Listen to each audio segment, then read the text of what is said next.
அஸ்ஸலாமு அலைக்கும். வணக்கம் நண்பர்களே. நம்ம இந்த வீடியோவில் இப்போ இந்த ஒரு பேஜ் மேக்கரில் வந்து ஒரு டெக்ஸ்ட் ஒன்று என்ட்ரி பண்ணி வச்சுருக்கேன். இப்போ இந்த டெக்ஸ்ட்டை வந்து நம்ம என்ன செய்வோம், ஸ்டைல்ஸ் பண்ண போகிறோம். ஸ்டைலை அப்படி மாற்ற போகிறோம், இப்படி மாற்றணும் போகிறோம். ஸ்டைல்னு ஒரு சில ரெடிமேடாக செஞ்சு வச்சுருக்காங்க. ஒரு ஆப்ஷன் இருக்குது. அந்த ஆப்ஷன் மூலம் நம்ம எப்படி வந்து இதை மாற்றுறதுன்னு பார்ப்போம். இப்போ நேராக விண்டோஸ்க்கு போயிடுங்க. விண்டோஸ் போனீங்கன்னா அதில் போய் இந்த இருக்கு பாருங்கள், ஷோ ஸ்டைல்ஸ்ன்னு இருக்குது. அது ஜஸ்ட்டு கிளிக் பண்ணிங்கன்னா இந்த இது வந்துடும். நம்ம முன்னாடியே பார்த்தது தான். அது என்ன பார்த்துருப்போம், பக்கத்தில் கலர்ஸ் பார்த்துருப்போம். அதில் 2 ஆப்ஷன் வச்சுருக்காங்க. ஸ்டைல்ஸ் ஒன்று இருக்குது, கலர்ஸ் ஒன்று இருக்குது. ஓகேங்களா? இப்போ அது பக்கத்தில் உள்ளது ஸ்டைல்ஸை பார்க்க போகிறோம். சப்போஸ் இது இல்லைன்னா என்ன செய்யணும், நேராக போய் நீங்கள் விண்டோவில் போய் எடுத்துங்க.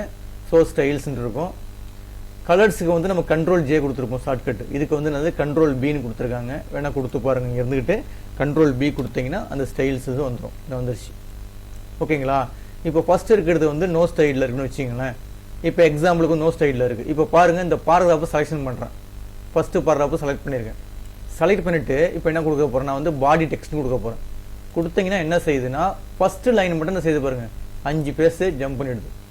ஃபஸ்ட்டு எப்போதும் ஒரு பாராகிராஃப் எழுத என்ன செய்வோம், இல்லை ஒரு பாராகிராஃப் என்ட்ரி பண்ணோன்னா ஃபஸ்ட் லைன் மட்டும் கொஞ்சம் தள்ளி தான் எழுதுவோம். அதே மாதிரி டைப் பண்ணும்போது ஃபஸ்ட்டு ஒரு 5 பேஜ் விட்டு எழுதிட்டு அடுத்த லைன்லாம் ஆட்டோமேட்டிக்காக வரும். அதே மாதிரி வந்து செட் பண்ணிக்குது. அப்போ என்ன செய்யுது, நீங்கள் ஃபுல்லாக டைப் பண்ணி டாக்குமெண்ட்டை ஃபுல்லாக டைப் பண்ணி முடிச்சுட்டு இந்த பாடி டெக்ஸ்ட் கொடுத்தீங்கன்னா என்ன செய்யும், ஃபஸ்ட்டு லைன் மட்டும் என்ன செய்யும், ஒரு 5 பேஜ் தள்ளி வந்துடும். ஒரு பாராகிராஃபில் ஃபஸ்ட் லைன் மட்டும் என்ன செஞ்சிடும், ஒரு 5 பேஜ் தள்ளி இருக்கும். ஓகேங்களா? இதுக்கு பேர் தானே சொல்கிறது பாடி டெக்ஸ்ட்னு சொல்கிறது. இதை வந்து நம்ம ஆல்ரெடி வந்து அவங்க கம்ப்யூட்டரில் வந்து ஃபிட் பண்ணி வச்சுருக்காங்க. அது ஜஸ்ட் நம்ம செலெக்ஷன் பண்ணிவிட்டு கிளிக் மட்டும் பண்ணினா போதும். அதை செலக்ட் பண்ணிங்கன்னா போதும், ஆட்டோமேட்டிக்காக இந்த மாதிரி மாறிக்கும். ஓகேங்களா? இதுக்கு பேர் என்ன சொல்கிறது, பாடி டெக்ஸ்ட்னு சொல்கிறது. இப்போ பாருங்களேன், 2வது இருக்குது பாருங்கள், head to click bank to build and அக்கௌண்ட்ஸ்ன்னு இருக்குல்ல. இப்போ இது வந்து ஹெட்டிங்காக வேணும்னு வச்சுக்கோங்க ஒரு எக்ஸாம்பிளுக்கு. அப்போ வந்து இருக்கு பாருங்கள், ஹெட்லைன்னு கொடுத்தீங்கன்னா போதும், அது அப்படியே ஹெட்டிங்காக வந்துடும். இப்போ எனக்கு அடுத்தது வந்து இந்த பாராகிராஃப் வந்து என்ன எனக்கு சப் ஹெட்டிங்காக வேணும். சப் ஹெட்டு ஒன்று இருக்குது, ஒன்று கொடுத்தீங்கன்னா சப் ஹெட். இது மாதிரிலாம் ஆல்ரெடி அவங்க செட் பண்ணி வச்சுட்டாங்க. அதை நம்ம எது வேணுமோ, உங்களுக்கு ஹெட்டிங் வேணால் ஹெட்டிங் சூஸ் பண்ணிட்டு எந்த ஹெட்டிங் வேணுமோ அதை செலெக்ஷன் பண்ணிவிட்டு அதை மாற்றினீங்கன்னா ஆட்டோமேட்டிக்காக மாறிக்கும். அடுத்த பாரு எக்ஸாம்பிளுக்கு வந்து இந்த பாராகிராஃப் வந்து எனக்கு வந்து சப் ஹெட்டிங் 2 வேணும்னா ஜஸ்ட் கிளிக் பண்ணிங்கன்னா அந்த மாதிரி சப் ஹெட்டிங் 2 வந்துடும். ஓகேங்களா? இப்போ எனக்கு வந்து இந்த கேப்ஷன் இருக்குது பாருங்கள், கேப்ஷன் வேணும்னா அந்த கேப்ஷனை கிளிக் பண்ணி பாருங்கள். இந்த பாராகிராஃப் வந்து கேப்ஷன் வேணும். இப்போ எனக்கு எக்ஸாம்பிளுக்கு இப்போ கேப்ஷன் கொடுத்தீங்கன்னா இந்த மாதிரி ஸ்டைலில் இந்த எழுத்து அப்படி சின்னதாகிக்கிட்டு இந்த மாதிரி பண்ணிக்குது. இந்த மாதிரிலாம் செட் பண்ணி வச்சுருக்காங்க. சரிங்க. இதே மாதிரி அவங்க செட் பண்ணி வச்சுருக்கிற மாதிரி நம்ம ஒன்று செட் பண்ணணும்னா என்ன செய்யணும், அதே மெத்தட் தான். இப்போ கலர்ஸ் செட் பண்ணோம்ல, அதே மாதிரி கீழே 2 ஆப்ஷன் கொடுத்துருப்பாங்க. ஒன்று நியூ ஒன்று இருக்கும், பக்கத்தில் டெலிட் ஒன்று இருக்கும். இப்போ எனக்கு அந்த கேப்ஷன் ஆப்ஷன் தேவை இல்லைன்னா டெலிட் கொடுத்தீங்கன்னா எரேஸ் ஆகிடும். இப்போ கேப்ஷன் டெலிட் ஆகிடுச்சு. ஓகேங்களா? இப்போ எனக்கு புதுசாக ஒரு ஆப்ஷன் வந்து எடிட் பண்ணணும்னா, இல்லை வந்து புதுசாக ஒரு ஸ்டைலை வந்து எனக்கு ஆட் பண்ணணும்னா இந்த ஃபஸ்ட்டு பட்டனை கிளிக் பண்ணிங்க. கிளிக் பண்ணிவிட்டு இந்த இருக்கு பாருங்கள். இப்போ இந்த இடத்துல ஒரு புதுசாக ஒரு நேம் கொடுத்துங்க. எக்ஸாம்பிளுக்கு வந்து நியூன்னு கொடுத்துங்களேன், இல்லை நியூ ஸ்டைல்னு கொடுத்துருங்க, STYன்னு கொடுத்துருக்கேன். கொடுத்துட்டு இப்போ இதில் போய் நம்ம மாற்றிக்கலாம். எப்படி மாற்றுறதுன்னா, இது என்னத்தில் வேணும், பேஸ்ட் ஆன் இங்கே ஆல்ரெடி சில செட்டிங்லாம் இருக்குது. இதை வேணால் நீங்கள் அப்ளை பண்ணிக்கலாம். இல்லை எனக்கு தேவையில்லை, நான் புதுசாக தான் செட் பண்ணணும்,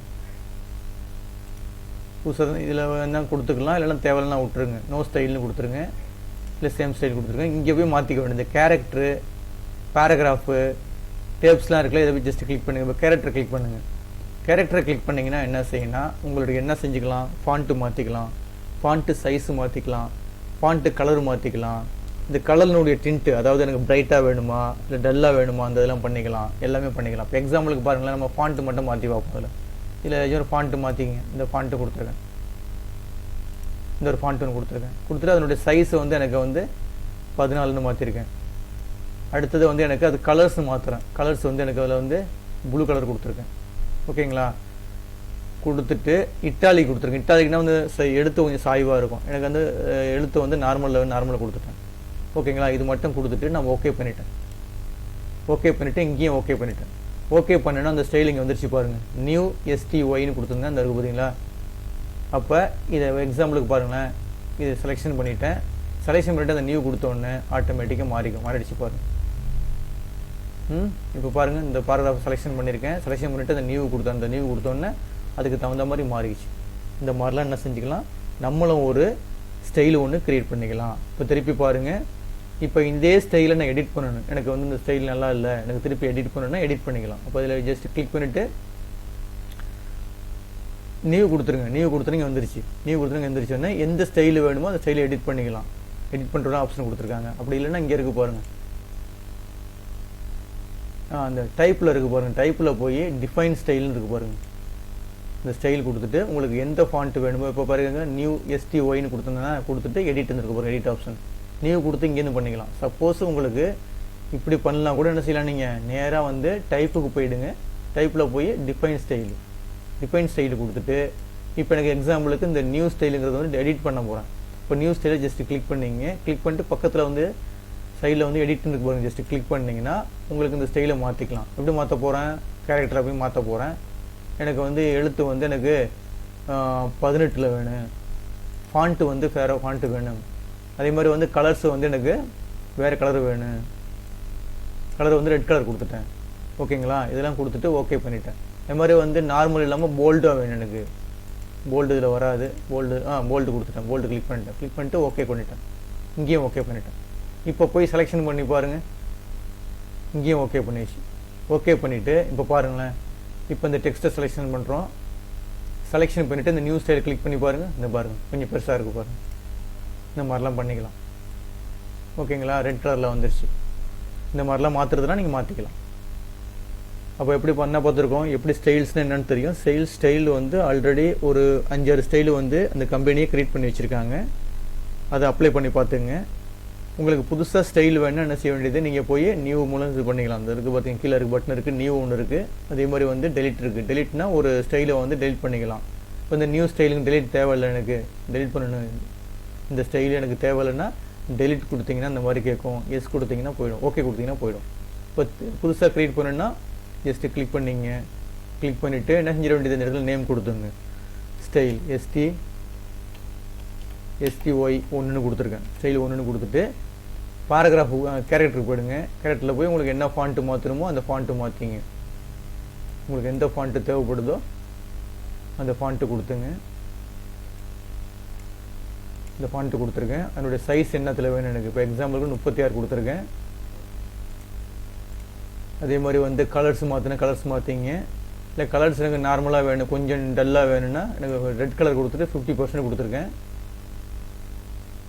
எனக்கு வந்து போல்டு வேணாம், இட்டாலிக் வேணும். இட்டாலிக்னா கொஞ்சம் எழுத்து கொஞ்சம் சாய்வாக இருக்கும். ஓகே கொடுத்துருங்க. ஓகே கொடுத்துட்டு அடுத்தது பாராகிராஃப் எப்படி வேணும் எனக்கு.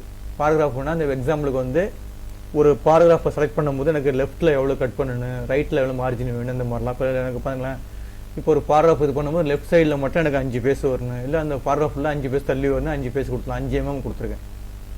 அடுத்து அலைன்மெண்ட் எனக்கு எப்படி வேணும், ஜஸ்டிஃபை அலைன்மெண்ட் சொல்லியிருக்கேன். ஜஸ்டிஃபைனா 2 சைடும் சமமாக இருக்கும். இந்த மாதிரிலாம் செட் பண்ணிக்கலாம். செட் பண்ணிவிட்டு ஓகே கொடுத்துங்க. இங்கேயும் ஓகே கொடுத்துட்டேன். ஓகேங்களா, இப்போ என்ன செய்ய போகிறேன், இந்த டாக்குமெண்ட் ஏதாச்சும் டாக்குமெண்ட் செலக்ட் பண்ண போகிறேன். இப்போ இந்த அண்டுன்னு இருக்குல்ல, இதை செலக்ட் பண்ணிவிட்டு இப்போ என்ன செஞ்சிட போகிறேன், அதில் போய் ஸ்டைல் 1ன்னு கொடுக்குறேன். கொடுத்தோன்னு அது மாறிடுச்சு பாருங்கள். ஸ்டைல் 1ன்னு கொடுத்தோன்னே மாறிடுச்சு. ஏன்னா இந்த இதை நம்ம செட் பண்ணி வச்சுருக்கோம். கொஞ்சம் பேஸ் தள்ளி வந்துச்சு பாருங்கள். அந்த இடத்துல பாருங்களேன், ஒரு 5 பேஸ் தள்ளி விட்டுச்சு பாருங்கள். ஏன்னா நம்ம 5 பேஸ் வந்து செட் பண்ணியிருக்கோம், 5 mm வந்து செட் பண்ணியிருக்கோம். அப்போ பேஸ் கொஞ்சம் தள்ளி வந்துருச்சு. இப்போ இந்த எழுத்து வந்து 50% கொடுத்துருந்தோம். அதாவது ரெட் கலரை வந்து 50 கொஞ்சம் டல்லாக கொடுத்துருந்தோம். அதே மாதிரி எடுத்து ஃபாண்ட்டினுடைய சைஸ் வந்து பெருசு பண்ணியிருந்தோம். ஓகேங்களா, இதெல்லாம் செட் பண்ணியிருக்கோம். அதெல்லாம் வந்து இட்டாலிக்கு கொஞ்சம் எழுத்து வந்து கொஞ்சம் சாய்வாக கிராஸாக கொடுத்துருந்தோம். அதனால் இந்த மாதிரி வருது. ஓகேங்களா, இந்த மாதிரிலாம் நம்ம செட் பண்ணிக்கலாம். எனக்கு வேறு டிசைன் வேணும்னா டிசைன் வேண்டியது நீங்கள் போய் இப்போ எக்ஸாம்பிளுக்கு செலக்ட் பண்ணிவிட்டேன். செலக்ட் பண்ணிட்டு இதிலே உள்ள டிசைன் வேணும்னா பண்ணிக்கலாம். நீங்கள் எங்களுக்கு வந்து எனக்கு பாடி டெக்ஸ்ட் வேணும், இல்லை ஹங்கிங் இன்டென்ட் இந்த ஸ்டைல் வேணும், இல்லை வந்து சப் ஹெட் 1ல் வேணும், இல்லை சப் ஹெட் 2 வேணும், எது வேணாலும் நீங்கள் சூஸ் பண்ணிக்கலாம். இதே மாதிரி உங்களுக்கு தேவைப்பட்ட டிசைன் வந்து எத்தனை ஸ்டைல் வேணுமோ நீங்கள் இதில் வந்து க்ரியேட் பண்ணி வச்சுக்கிட்டு அதுக்கு தகுந்த மாதிரி என்ன செய்யலாம், நீங்கள் ஒர்க் பண்ணிக்க முடியும். ஓகேங்களா, இந்த வீடியோ கிளிப்பு பிடிச்சிருந்துச்சின்னா சப்ஸ்கிரைப் பட்டனை கிளிக் பண்ணி என்கரேஜ் பண்ணுங்கள். ரொம்ப நன்றிங்க.